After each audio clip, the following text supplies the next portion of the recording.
بسم اللہ الرحمن الرحیم۔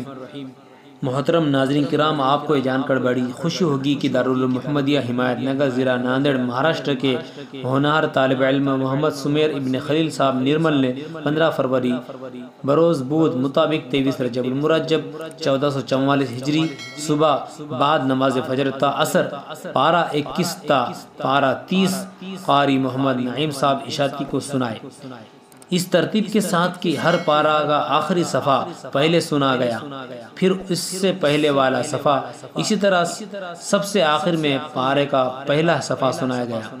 پارہ 11 تا 20 مفتی محمد فہیم صاحب قاسمی نے سنے اور پارہ 1 تا 10 حضرت مولانا فضل حکیم صاحب فلاحی نے اسی ترتیب معکوس کے ساتھ سنے۔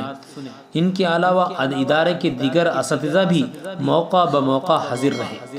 محمد سمیر نے صدر القراء حافظ و قاری محمد یونس صاحب سلیمانی کے پاس از اول تا آخر حفظ کلام پاک مکمل کیا اور آج اپنی کارکردگی کے جوہر نایاب دکھلائے۔ موصوف بھوکر کے مخلص اور دیندار شخصیت جناب عبدالکریم صاحب باغوان کے نواسے ہیں۔ جامعہ کے اس کمسن بچے کا اس طرح کلام پاک یاد کرنا اللہ کے فرمان انا نحن نزلنا الذکر و انا لہ لحافظون کی عملی تفسیر ہے۔ اس طالب علم کو حفظ کلام پاک کی تکمیل کے بعد ادارے کے محتمم حضرت مولانا مظہر الحق صاحب کامل قاسمی کی جانب سے انعامات سے نوازا گیا۔ اسی طرح سے حضرت محتمم صاحب کے فرزند ارجمند محمد اسلم سلموں نے بھی انعامات سے نوازا۔ نیز محتمم جامعہ اساتذہ کرام اور طلبہ نظام نے بہت خوشی کا اظہار کیا اور طالب علم اور ان کے والدین اور استاد محترم جناب قاری محمد یونس صاحب سلیمانی نائب صدر المدرسین و صدر شعبہ حفظ دارالعلوم محمدیہ ہمایت نگر کو کلمات تہنیت و مبارکبادی پیش کی گئی۔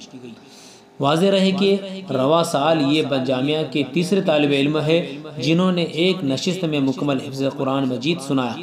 ہم دعا گو ہیں کہ اللہ اس طالب علم کو دین دگنی چار چوگنی ترقیہ سے نوازے، اس سے دین اسلام کی عظیم خدمات لے، نیز ادارہ کے اساتذہ اور معاونین کی خدمات کو قبول فرمائے اور دنیا و آخرت میں بہترین بدلہ عنایت فرمائے اور ادارہ دارالعلوم محمدیہ ہمایت نگر کو ہر روز ترقی کی نئی منزل پر پہنچائے۔ آمین یا رب العالمین۔